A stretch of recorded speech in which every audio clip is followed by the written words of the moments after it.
మామూలుగా వివాహ సమయంలో సుముహూర్తము అనేటువంటిది మనము కన్యాదానం ఫలం అనేటువంటిది చాలా మహోన్నతమైనటువంటి ఫలం.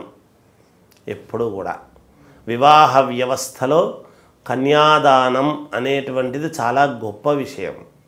అయితే ఆ వివాహ వ్యవస్థలో సుముహూర్తము అంటే లగ్నం ఎప్పుడు అనేది చూసుకుంటాం.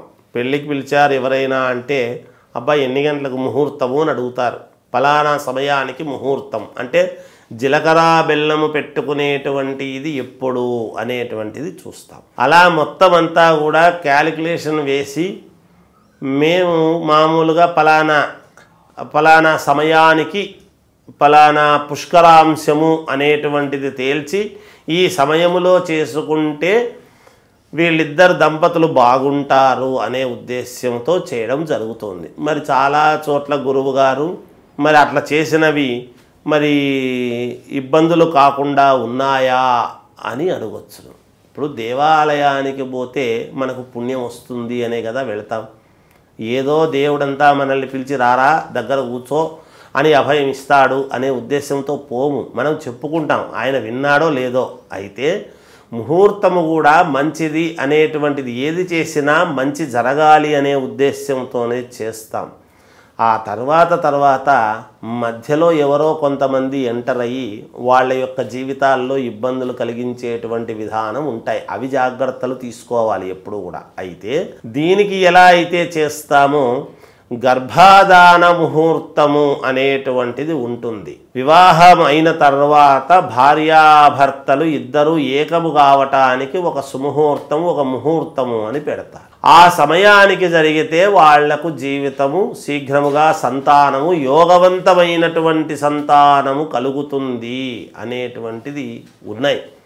సరే ఉంటాయి, జాతకాలలో అన్ని శాస్త్రాలలో ఉంటాయి, అంతా కరెక్టే.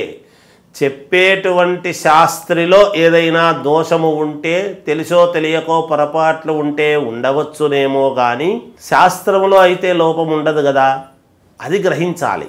అందువలన అలా ఒక మంచి ముహూర్తములో వాళ్ళు గనక ఇదైనారు అంటే ఇవాల్టి రోజున చూస్తున్నాము ఎంతోమంది మహనీయులు దేశనాయకులు పుట్టారు మన భారతదేశంలోనే కదా. ఎక్కడెక్కడో విదేశాల్లో కూడా ఎవరో కొంతమంది గొప్పవాళ్ళు పుడతారు.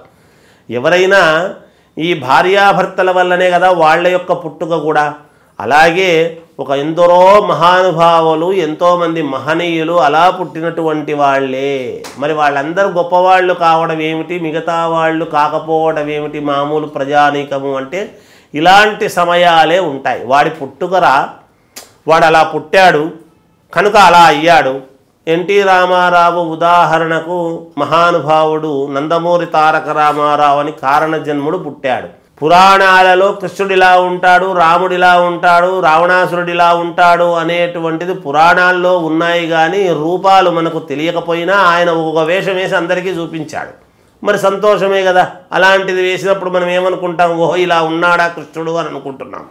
అవునా కాదా? అలా తెలుస్తుంది. మరి కారణజన్ముడు మరి ఆయన మాత్రం అలా ఉండడం ఏమిటి, మిగతా వాళ్ళు కాకపోవడం ఏమిటి అంటే ఉన్నారు కదా మిగతా వాళ్ళు కూడా ఎంతో కొంత. అందుకని అలా ఒక ముహూర్తము అనేటువంటిది పెట్టుకుని ఒక అల్లూరి సీతారామరాజు, ఒక భగత్ సింగ్, ఇంకొకరు ఎంతోమంది మహనీయులు, ఇలా పొట్టి శ్రీరాములు గారు కారణజన్ములు దేశానికి పనికొచ్చేటువంటి మహనీయులు పుట్టినటువంటి దేశం మనది. అలా అందువలన గొప్పవాళ్ళు పుట్టాలి అన్నప్పుడు ముహూర్తాలు చూసుకొని చేస్తే మంచిది అనేటువంటి ధోరణితో ఎంతోమంది కొంత కారణజన్మలు పుడతారు అనేటువంటి ఉద్దేశ్యంతో చెబుతాం. అంతేగాని ఇది ఏదో వేరే కాదు. అందువలన ఇది జరిగినప్పుడు కొంచెం మంచి ముహూర్తము చూసి నిర్ణయించడం అనేది జరుగుతూ ఉంటుంది అని తెలియజేస్తూ జయోస్తు.